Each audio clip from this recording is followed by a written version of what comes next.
Hey friends, welcome back to another vlog. Thank you so much for the kind comments on the last video I uploaded. I really appreciated it. I am still having trouble with my audio, so I've decided to film this with no microphone to see if that's any better than the past. People told me that that was also bad, but this is what we're working with, guys. This is just my hobby. So yeah, it's the middle of the week. Last weekend we were celebrating. Tom submitted his PhD, which was so exciting, and I organised for his best friend to fly out as a surprise, and then we had another surprise thing at the pub, so that was really lovely. And now I'm feeling very tired, so I've been resting the last few days, and then my mum is coming to visit in a couple of weekends, which I'm really looking forward to as well. Actually, is she coming this weekend? Yeah, she is. On Friday, which will also be really nice, very low-key when she visits, because luckily she's been many times before, so we'll just hang out, maybe do a bit of Christmas shopping, watch some TV at home, cook some dinners, just like casual. But yeah, things have been, I feel like we've all just been leading up to this point of Tom submitting, and now we can all take a sigh of relief, which feels really good, and kind of be looking forward to, yeah, just taking some time, I think, to reflect and regroup, I guess, up until the new year, and then we'll kind of refigure what our routines and our life looks like and stuff like that. So yeah, it's a good feeling, but a big change, I think, definitely in our house. But I wanted to let you know about what I'm reading this week and what I'm knitting. We'll start with the knitting.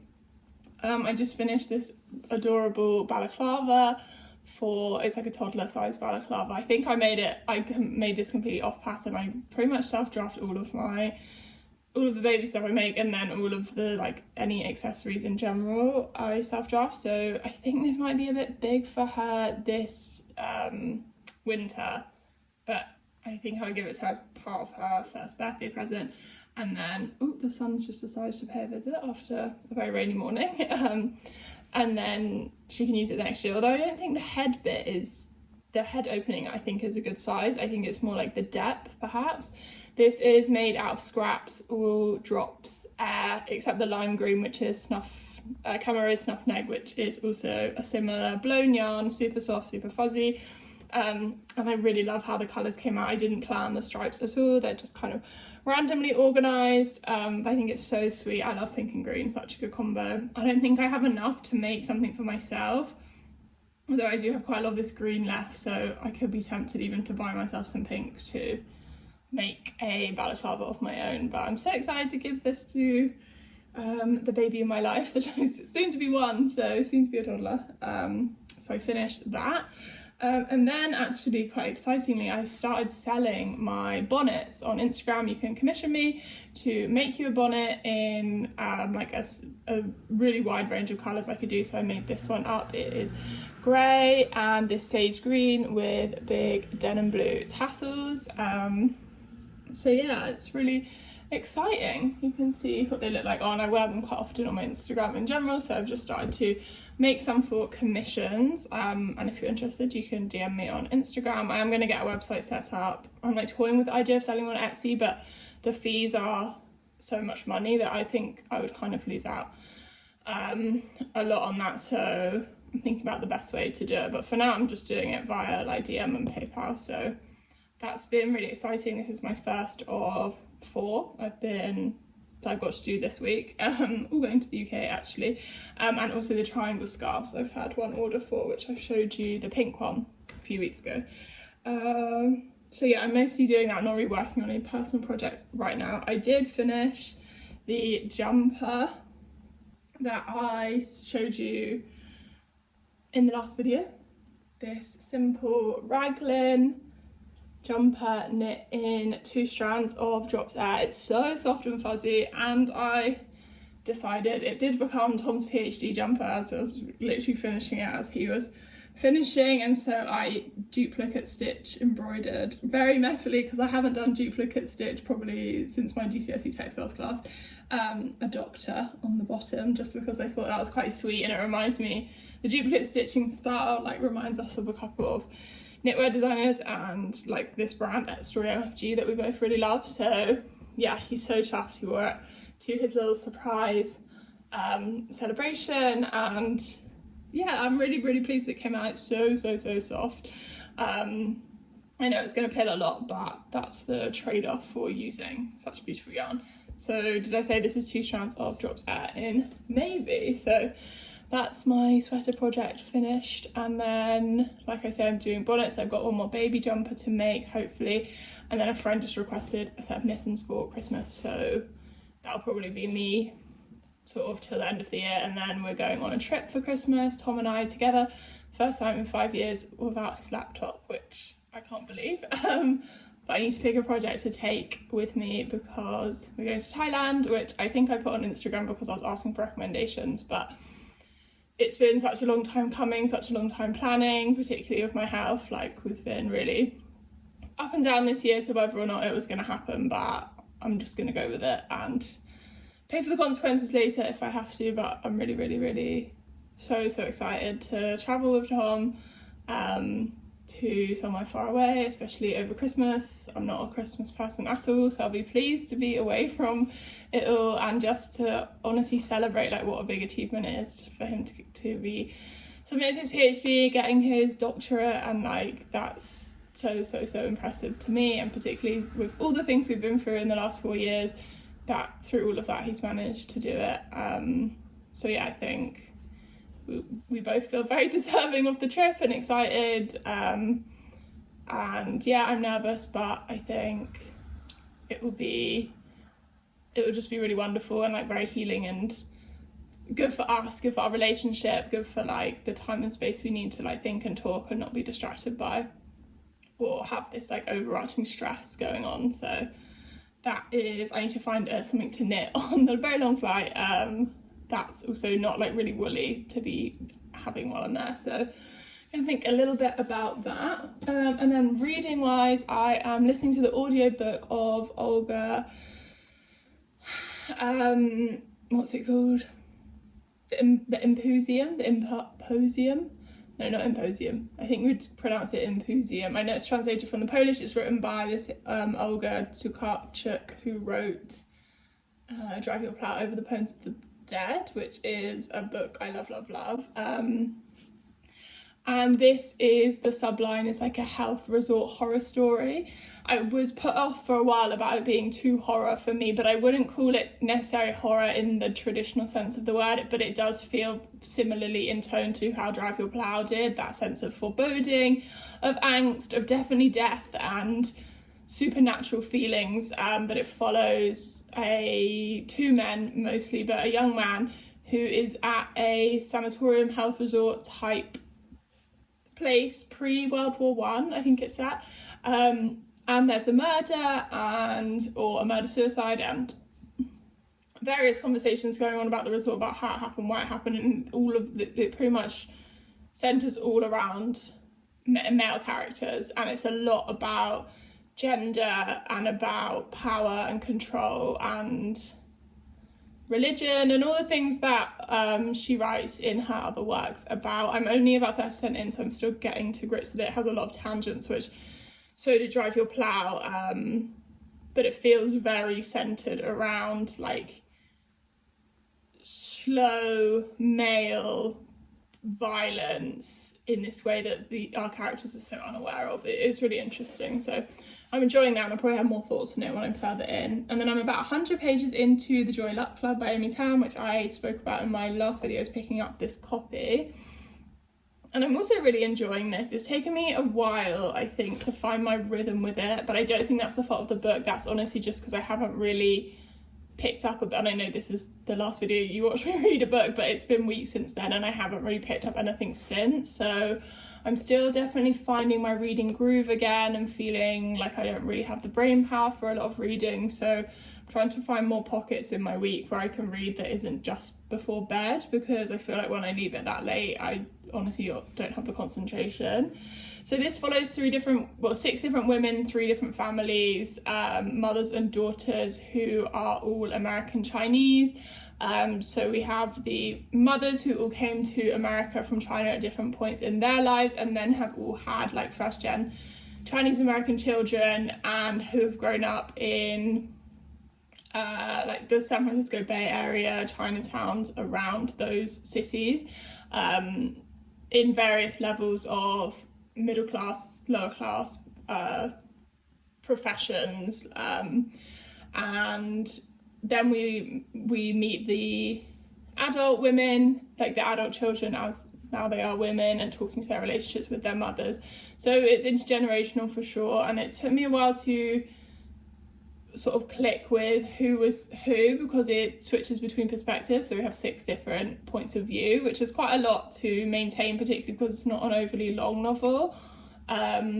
So I really like the exposure to the different generations' sense of what they feel about America, what they feel about their Chineseness, and how they approach sort of the politics and society of the country that they live in versus the country that they were born in, and particularly the older women. And it's set around a mahjong table at the start, and about the 3 older women, how they know each other, how their families know each other, and how they're dealing with loss and grief over one of their members. So there's definitely a lot in here, and I am really enjoying it. I think it's just taking me a while to find my feet.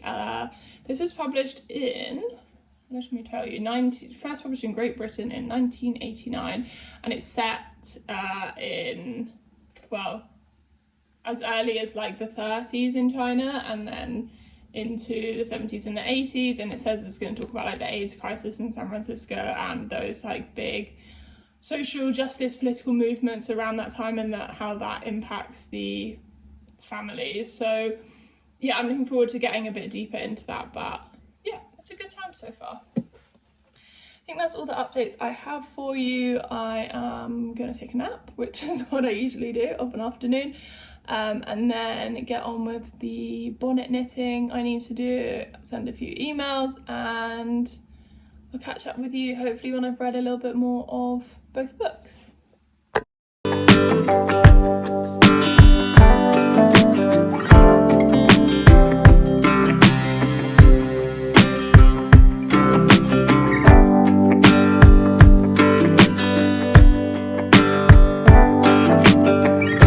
It is Wednesday, and Tom and I are about to head to the garden centre because we need to get some more soil so we can do our winter bulb planting for the balcony. I know nothing really about gardening, but luckily my best friend Siska does, and so does my mum, and we're doing a thing called bulb lasagna, I think, where you like layer your different bulbs to get different ones shooting up at different times of the year. So I need to get some more soil, and we got some bulbs from last year, but we've got to get a few more, some irises and some crocus, and if they have any really nice tulips, I'm going to get a couple more to supplement the tulips we had from last year. And obviously we live in the land of the tulips, so the bulbs are really reasonably priced here. And maybe we'll get a coffee on the way home. It is freezing in the Netherlands. I know it is in the UK too. Some pictures of some snowy London and the north come into my WhatsApp this week. So yeah, it's not snowing here yet, but I think a frost is coming, hence why we're last minute to the bulb thing. But I'm wearing my woolly balaclava that I made myself last winter, and then I made one of my best friends a matching one this year, so very cozy. And hopefully there'll be a coffee or a chai in my future after doing.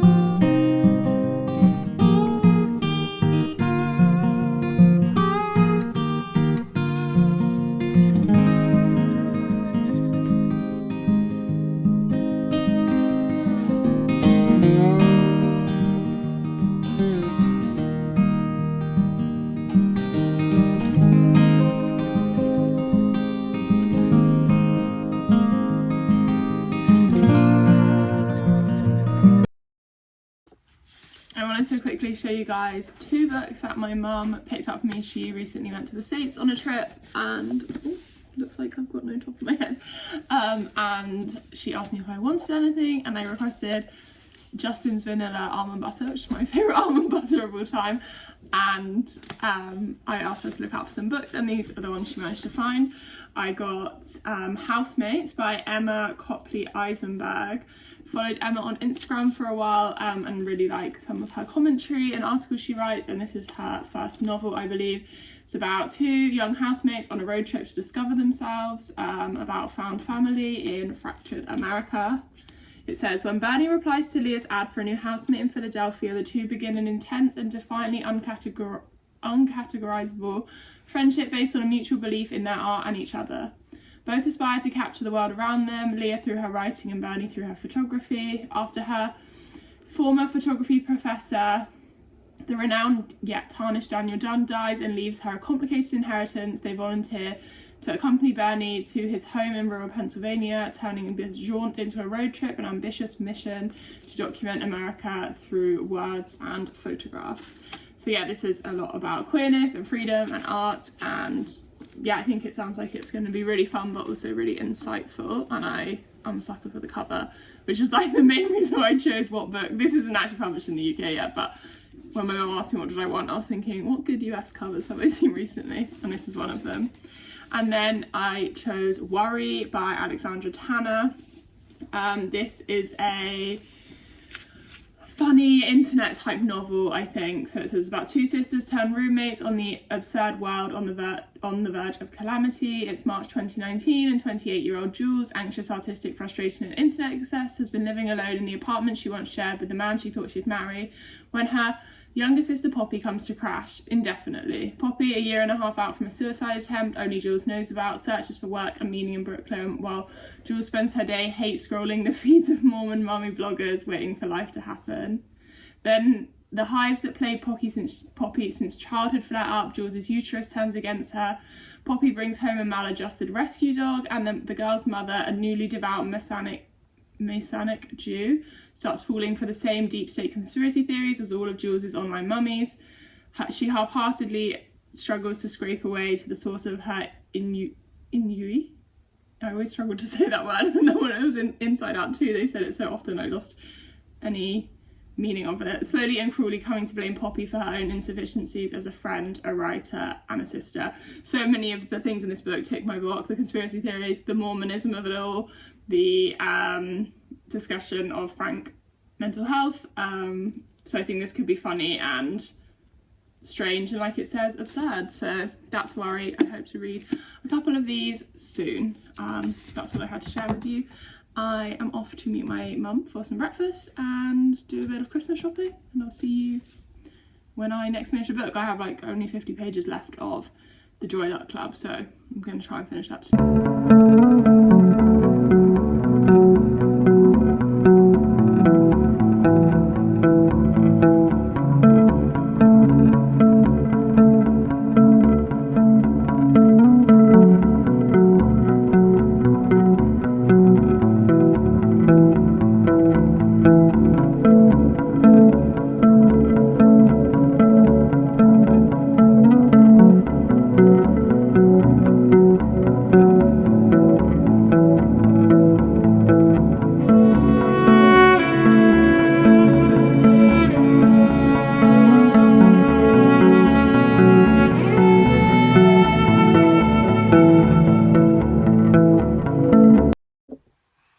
Friends, it's the start, or almost the middle now, of another week. My mum has been and gone, and we had a really wonderful time.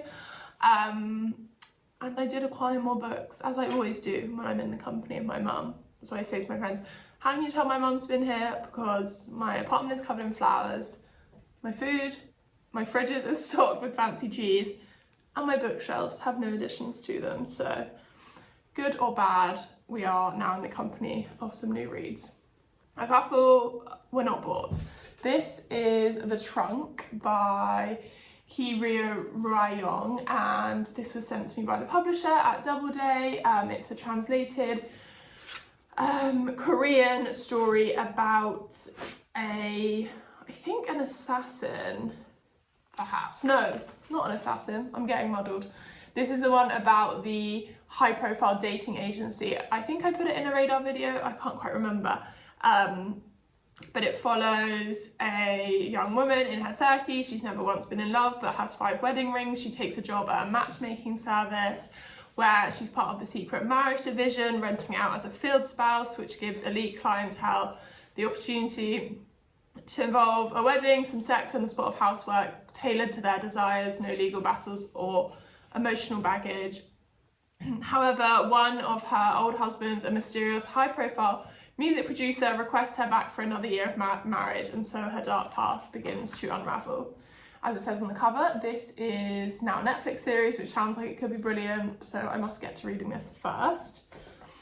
The other book I didn't pay for but ended up on my shelves was Adelaide by Genevieve Wheeler. My mum was reading this while she was here and she finished it and gave it to me, which was very kind. I'll obviously give it back to her, but she said I would enjoy it. It says, on an otherwise ordinary day, 26-year-old American expat Adelaide walks into a London hospital and asks for help.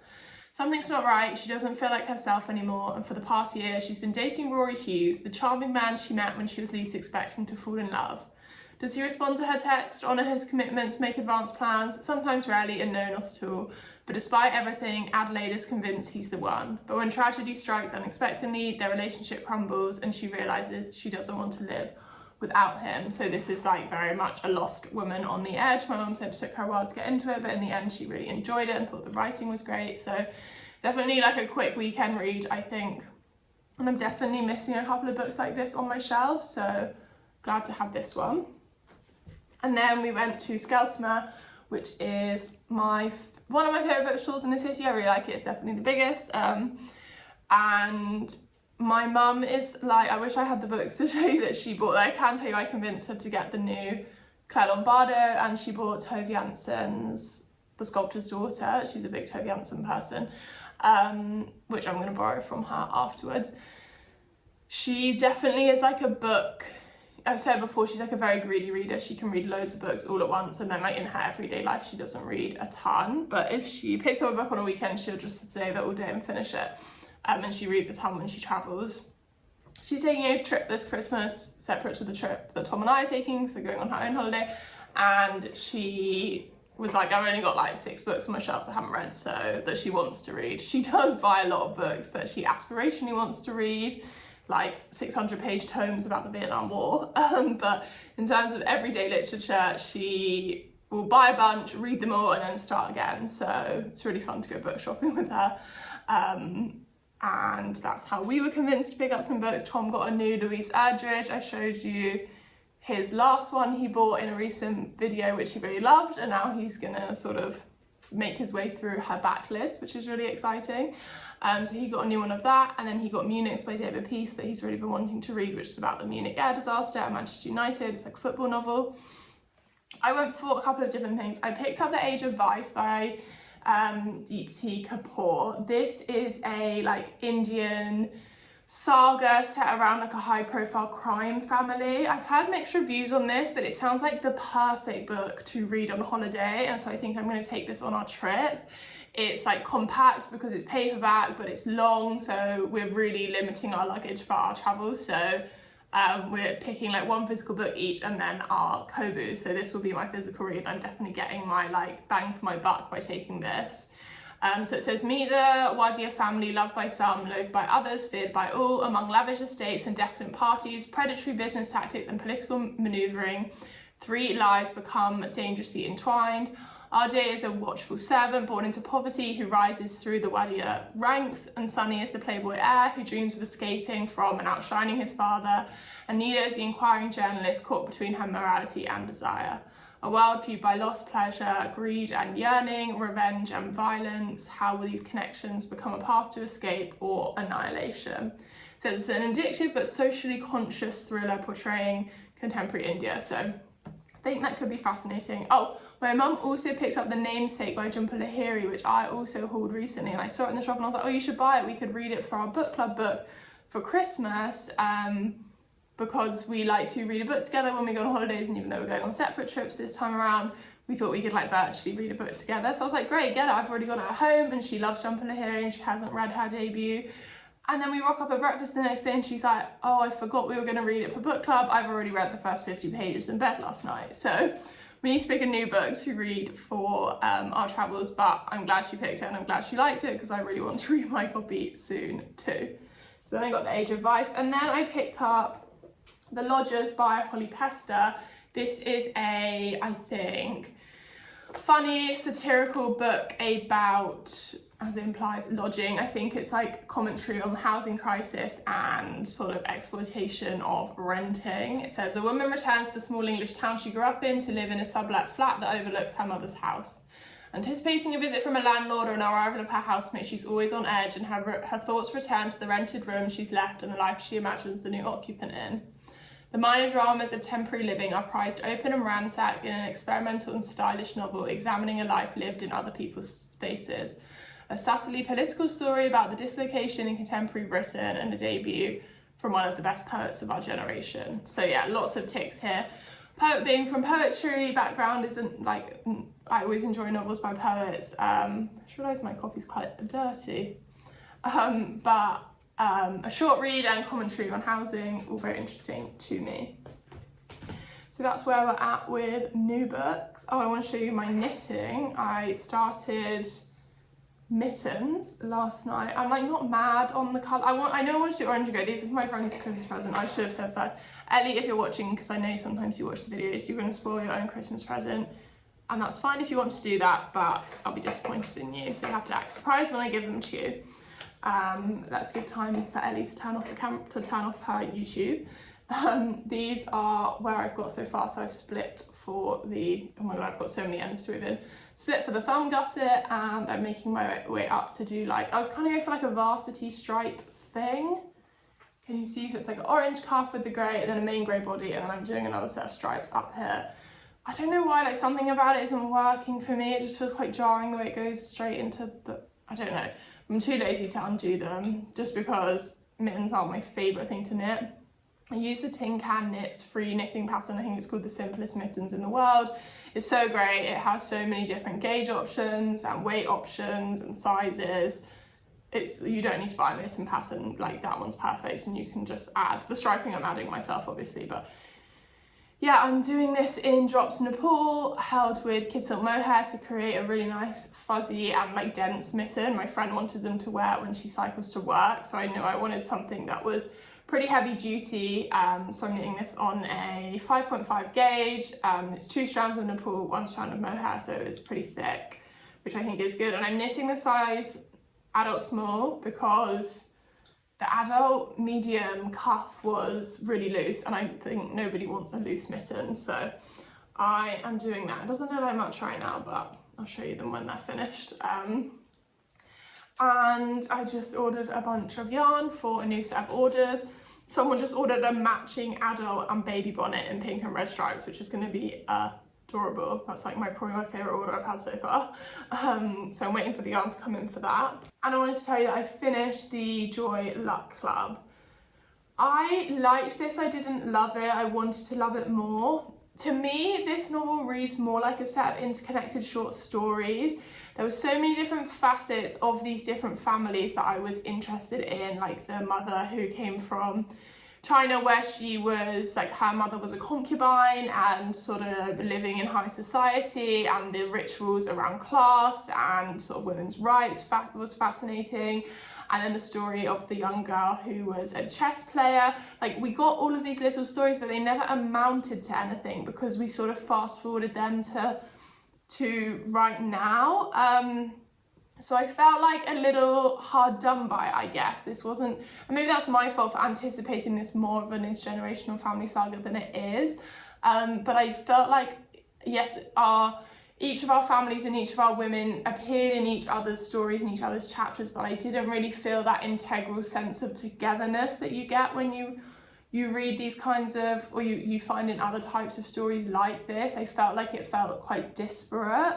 I did find parts of it really interesting, like I say, the various different historical moments and really getting into the heart of what it means to have a relationship as like adult daughters with your mother, and how that's impacted by culture and by the way that they were raised, and how we can create bridges between the ways that we understand the world as younger people and our mothers understand the world in the way that they were raised.